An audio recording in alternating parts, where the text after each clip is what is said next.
Never knew I'd feel like this. Warmer touch, a sweeter kiss. Things I heard, the world I saw before. I love you more.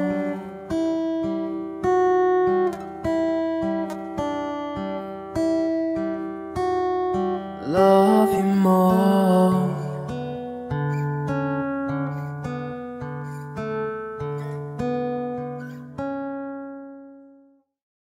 There was one case where 6 children were born at home. They were kept from society, hidden from society. There was no birth certificates, no medical records, no dental records. They were living in squalor, no heat, no water, and this was their life for a number of years. We were able to locate those children, take custody of the children, and the 4 oldest children were interviewed at the CAC. And during those interviews, they were very long. Some of the kids were brought back a couple of times for additional interviews, but we were able to slowly put together their lives.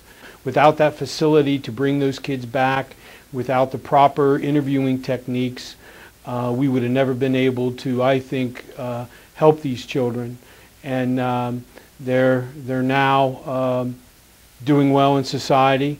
They're behind a little bit, but they have a chance now for a better life. And I think a lot of that has to do with the CAC and the protocols that are in place.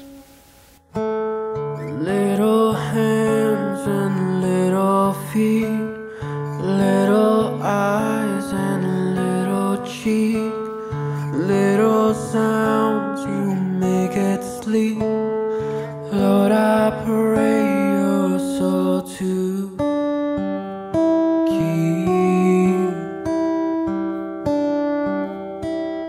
Oh, lovely.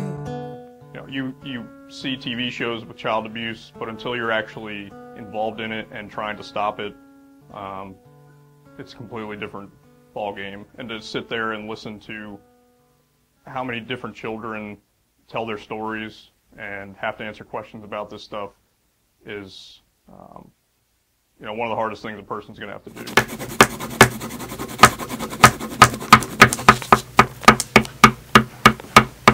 When the interviewers talk about it, they talk about having a building that is kind of apart from any other process that the child's going to have to take.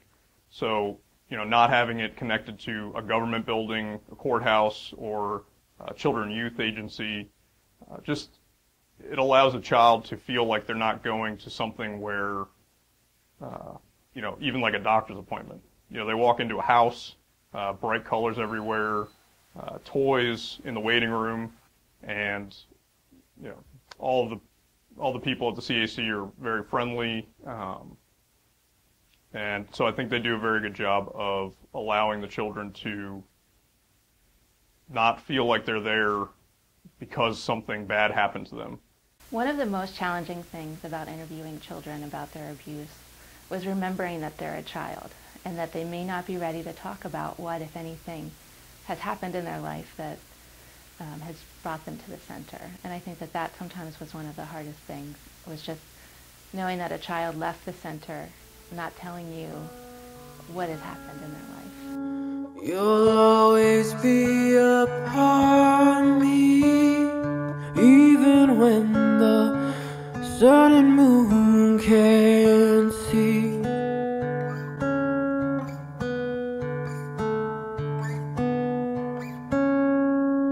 My memories of the Children's Advocacy Center date to soon after my arrival in York in 1995. A group of us from the medical, from children and youth, and law enforcement began talking about the Children's Advocacy Center model, which is a model that started around 1987 in Huntsville, Alabama. It was pretty much an ongoing process over the next 10 years of working together as a group and reaching the agreements necessary that led to the formation of this not-for-profit Children's Advocacy Center. Before the Children's Advocacy Center came into existence, I was a caseworker at Children and Youth Services, and all of the interviews were done at the district attorney's office. at a conference table with a primary investigative team present. And I, as a professional, was very uncomfortable in that setting, and I could never imagine how children felt coming in there to talk about their life. And when there was an opening at the Children's Advocacy Center, I was excited because I knew that that's what I wanted to do. I first became aware of the CAC at a time that I was working with the defense bar. I was asked to sit on a committee that was talking about the creation of the CAC. This was probably 20 years ago.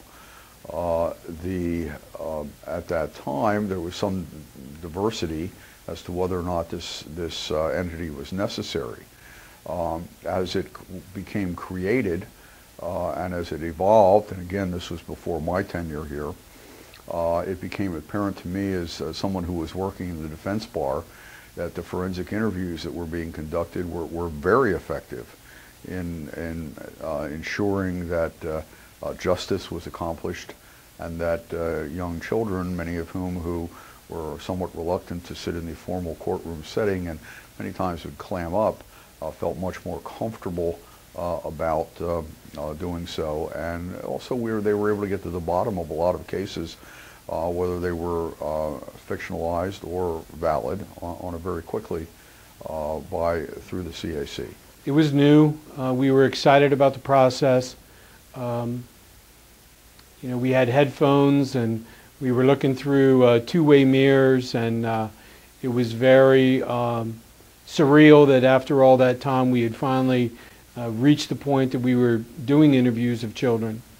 And it was just a very satisfying feeling for everyone involved that we were finally at that point. So that's what I remember about that very first interview. Well, the CAC is really, for a lot of the cases, the starting point of our investigations. Without the interview, a lot of times we don't have any evidence that a crime was committed against a child. So whether it's you know, a disclosure or not a disclosure, that's really the starting point of where our investigation's going. That's what we tell the families when we meet with them at the CAC, that this is the first step in the process. And what happens at the CAC a lot of times determines where an investigation goes and whether it's going to continue or end right at the CAC interview. One day you'll be out on your own. Know you'll always have a home with me. There had to be community readiness in order to bring about this amazing place being successful. You had children and youth who were set in what they did. And even by law, you know, it's interesting because the laws didn't allow for cooperation and coordination of investigations back in the 80s.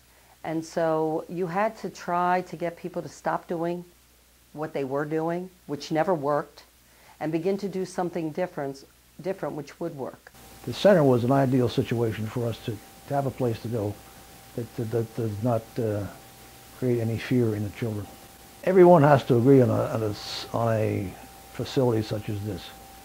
At the beginning of this project, if you will, I went to the police department concerning our child abuse unit. I went to the commissioners and all the officers of the county to get a genuine feel for what this project was all about. The center kind of crystallized the whole thing by creating a place where we could go. We did not have a specific area to review these kids, and the center created the place for that. There are many CACs, I've come to learn, that are associated with an organization, be it the county, be it a hospital. In my view, the structure that we have here is the best model because this cannot be seen as a function of the county. I am also, as district attorney, a member of the county. This organization needs to be separate from me. So it doesn't work in my mind. There is an inherent conflict when children and youth runs up there or we run up there and say we want to interview this child who just witnessed a homicide or we believe just witnessed a homicide. It becomes our tool rather than the community's tool. And indeed, if the county is associated with the county, then there's a feeling that the county as a whole is going to pay for it, and the need for the personalized commitment and skin in the game by people who are in the community is not as great if the county is funding it. This needs to be a community effort to protect our children, and that's what it has turned out to be. We make sure that we're meeting the child where he or she is, so that the investigation is done as completely as possible. And by meeting the child where they are, we found that we would get more information from them, and the investigation would be much more successful. When you compare what other counties or other organizations or areas that prosecute child abuse do to the children, with multiple interviews from the original investigating officer through the process, a child in worst case scenarios could end up with anywhere from 14 to 16 to, we've even heard 18 interviews. And it's so easy for defense to whittle their way through and compare and contrast. When a 5-year-old's been harmed, they really just want to please. They want to feel love. And so it's easier for a 5-year-old to conflict with his own answers and not stay committed to the actual facts when he's trying to please the questioner. You'll always be. What did our investigations look like prior to having a center like this? What a great question, because it really was night and day. CAC at the time that I came in had some very ambitious plans, one of which was to record all forensic interviews, videotape, recorded. Well, we had to develop protocols to do that. I did a lot of research on this, read some law reviewers' articles. One that comes to mind, prosecutor out in, I believe it was Minnesota, said that a forensic interview that is video recorded is the best thing that they ever shoved down his throat. It is actually deadly to have a jury watch a young child relate for the first time what a trusted adult, be it a family member or friend, you know, how they lost that trust. And to watch that child's eyes, and you can see how torn this child is. With using the interviews, it shows a jury that a child's statement was consistent from the beginning. Because of how long the process takes, it might be a year, year and a half before the child goes from the CAC interview to actual trial. If we can show the jury that a year and a half ago the child was saying the same thing that they're saying right now, that's vitally important for our arguments that the child is telling the truth, that the jury should believe the child, because a lot of times our cases, there isn't that physical evidence, there isn't that DNA. I call it the CSI effect, where everybody expects there to be DNA or a fingerprint or something, and a lot of times it's just, or most of the time, it's just not the case. We were involved at a time when child abuse cases really were not investigated or prosecuted the way they are today. And part of the reason for that is because we didn't have a center. And so we were grappling to figure out, how do you work with children, help them to feel safe, not re-traumatize them, so that they can testify in court. For everything that we tried to do for the kids, the safety piece just wasn't there. And children would be asked the same questions by multiple people over and over and over again. The center is actually the epitome, the culmination of our efforts in child abuse investigations. When we started this project out, it was some time ago, long before the center even existed. And we ran into the problems of children giving statements at police departments, children giving statements at children's services, children giving statements at the DA's office. All of those were very intimidating for children. The center now is the perfect place for these kids to get together, not in a threatening system, and give their statements. It's also fair to defendants, which we have to be concerned about in the prosecution. So I'd say the center is not only the culmination of our efforts, but also the pinnacle of what we do and where we do it. The goal here is to seek justice, not necessarily just to obtain prosecutions. But the reality is that this became a very effective tool once shown to defense counsel, that they could see the child, see what they would have to contend with, show it to their client, who in turn would see how devastating that child's testimony was going to be if they went to trial.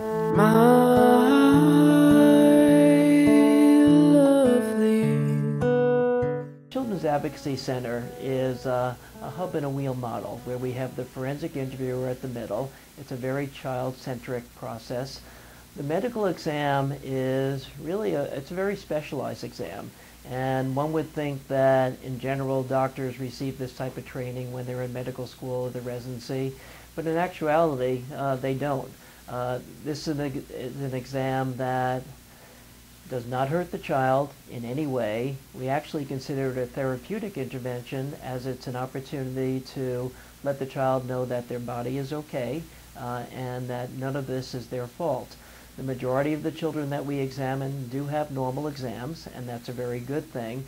But we do see a few children who do have evidence of sexual abuse, either in the form of an infection that's sexually transmitted or changes to that part of the body that are due to prior trauma.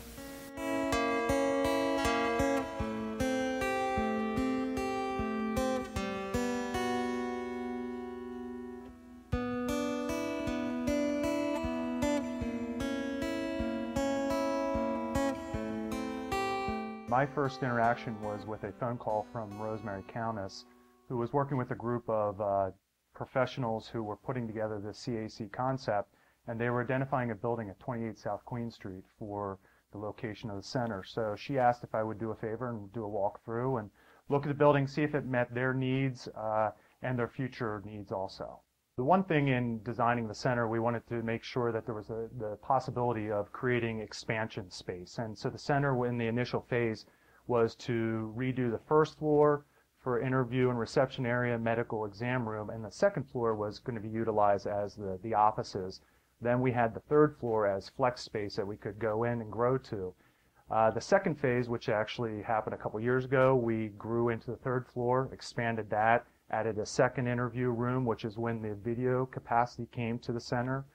Before, in our first interview room, it had to be done through a one-way mirror. This now enabled remote interviewing, having the professionals remote viewing through a TV and closed-circuit cameras. And the third phase actually had just happened, where we extended the elevator from the second floor to the third floor, so now the whole building is ADA compliant.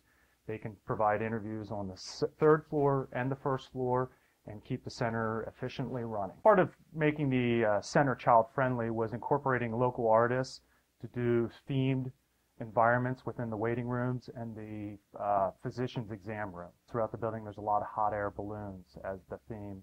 We even took an original hot air balloon basket and incorporated that into the reception desk. Again, trying to make it very child-friendly throughout the center. Also, one way to do that again was to keep the children and the professionals, apart from each other, so that there's less trauma on the child again in seeing all the white coats and badges. I watched a star fall over one golden horizon. What do I see the CAC doing? I want to see them become more solid, than ever. I want them to have, not only to have community support, but I want that community support to be thriving financially. I think it's important that they do golf tournaments and bake sales and do all those things, because I think it's important that people have skin in the game. But that should be for the extra stuff, okay?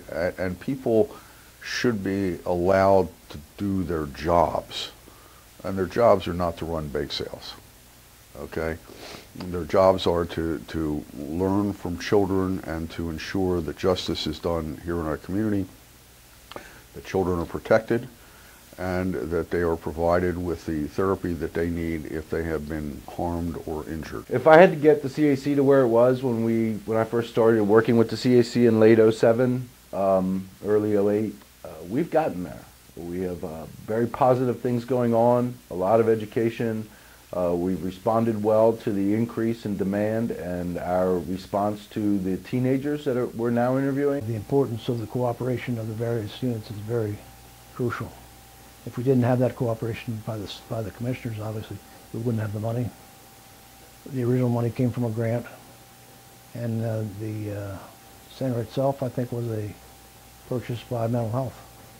So you're talking about many different categories or departments giving a hand in this effort: police, prosecution, mental health.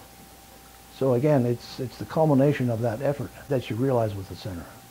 I was involved at the very beginning, trying to get a center up and running, and to be honest, we weren't successful then because the community was not ready. The work that has been done by so many people in this community is just incredible. I am proud to be part of a community that values their children, that cares about their families, and that wants to do what is in the best interest for children and justice. You know, the child line referrals automatically come into us by operation of law. We categorize them, we prioritize them, and we set them up for the interviews. We can do the first two without doing the third. We've been doing the third because it needs to be done, but eventually, you know, I'd like to see us get out of that. That should be a CAC function. I'd wish for one more chance to hold you in my arms. I think in the next 10 years, I really see that there are three main challenges for the Children's Advocacy Center. The first challenge has to do with one of the missions of the center, and this is the most important challenge, is to stop abuse from happening. One of the things that we focus on at the Children's Advocacy Center is general community education and the evidence-based programs that do help children protect themselves. Those programs don't work alone, but in concert with an educated community, we know that we can reduce and prevent child abuse. The second challenge I see is that we have a very high-performing Children's Advocacy Center in York, and it's one of the model CACs in the state of Pennsylvania. But it takes a lot of work and ongoing maintenance. And what we found is, as our different partners have turnovers of staff, that there's an ongoing orientation process. So I think it requires that the center be vigilant in terms of maintaining its standards and focus. The third challenge is not a unique challenge to the Children's Advocacy, but one to many not-for-profits, which is sustaining our mission financially. One of the recent bits of legislation in Pennsylvania has established some funding streams for children's advocacy centers, but that's not enough. So I think we need to continue to look at how we can operate efficiently in a lean type manner and pursue grants and philanthropy.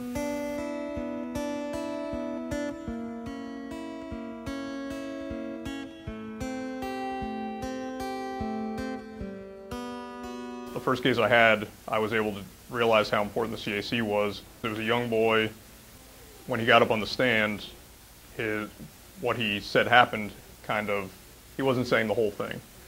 And afterwards, when I talked to him, he said it was because he was embarrassed about what happened to him. Just because he didn't say all of it, we were able to bring in the interview that was done by the CAC, play that video for the court, and use that as evidence to supplement what the boy had already said.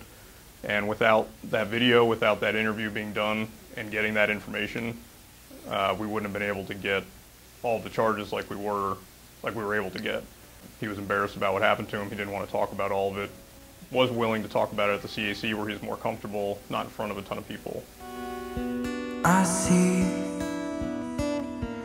your smiling face, and I can't help but fall apart. It seems you got an unknowing hand round my beating heart. I I'd say the words to make you mine. For now, I guess that thing